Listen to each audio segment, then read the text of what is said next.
ما يعملون العمل اللي تقوم فيه. الله بارك لي في أشياء كثيرة.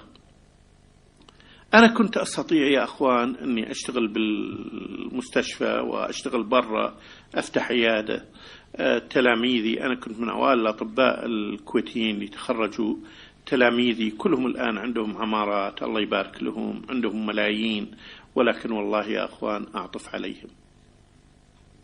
أعطف عليهم لأنهم يظنون أن السعادة في الجيب. السعادة بكم ريال موجود بجيبك؟ أنا أعتقد أن السعادة تحصلها في قلبك. ابحث عن السعادة الحقيقية، ابحث عن حسابك، مش في بنك الراجحي ولا الجزيرة ولا الهولندي، ابحث عن حسابك في بنك الله سبحانه وتعالى. إذا كان راجحي يعطيك 6% بالسنة، بنك الله يعطيك 700%. المشكلة أننا إحنا كمسلمين ما نثق بالله.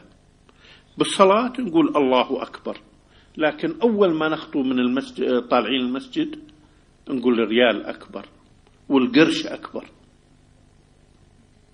الله سبحانه وتعالى وعدنا بجنة فيها ما لا عين رأت ولا أذن سمعت ولا خطر ببال بشر،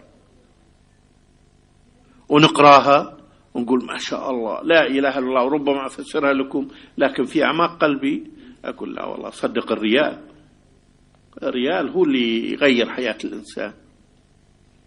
كنت أكلم أخي خالد وأقول له ما عن فقر، إحنا عندنا خير، وزوجتي ورثت مبلغ كبير جدا من أبوها، بالنسبة لنا على الأقل بالنسبة لي، رفضت أن يدخل هللة واحدة إلى بيتنا، تبرعت فيه كله لأعمال الخير. لكن قضينا 5 سنوات يا أخوان في كندا ما عندها إلا ثوبين، وثوبين هي خيطتهم، واحد تلبسه وواحد غسله. احنا قادرين على أن نشتري 200 ولا 2000 ثوب لو حبينا.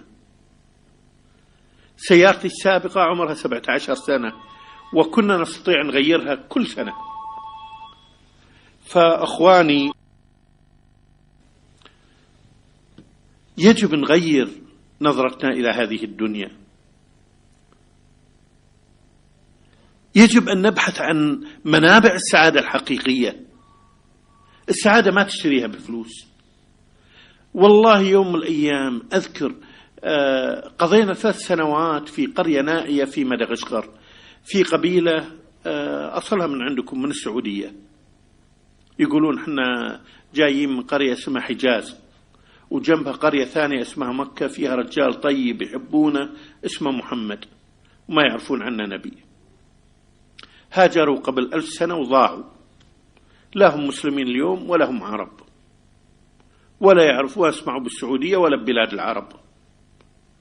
كل يعرفون أن مكة بالشمال لا زال عندهم بقايا إسلام.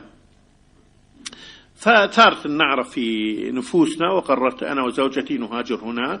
بنينا بيت وجلسنا مع الأيتام ومع طلبة المعهد هناك. بالليل بعد صلاة العشاء الكهرباء دائما تنقطع، فكل الأيتام والطلبة ينامون.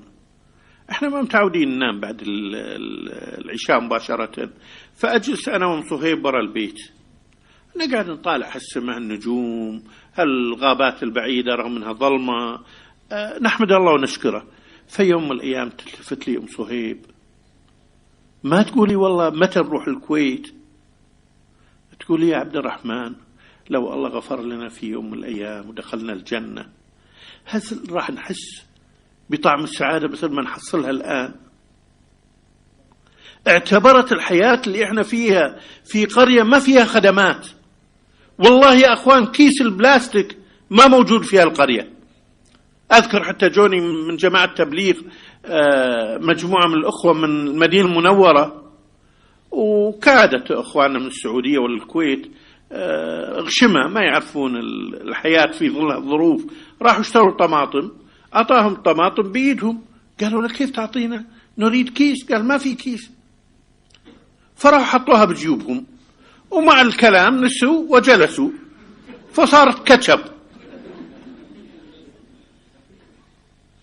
رغم الحياة هذه كانت تتساءل إذا كانت في جنة الله لو دخلناها راح نكون سعداء مثل هذه. ليه؟ لأن كل يوم نطلع للقرى ونكلمهم عن الإسلام. كل يوم من أسعد اللحظات لما يجيني واحد ولا تجيني واحدة ويرفع السبابة ويقعد يشهد أن لا إله إلا الله وأن محمد رسول الله.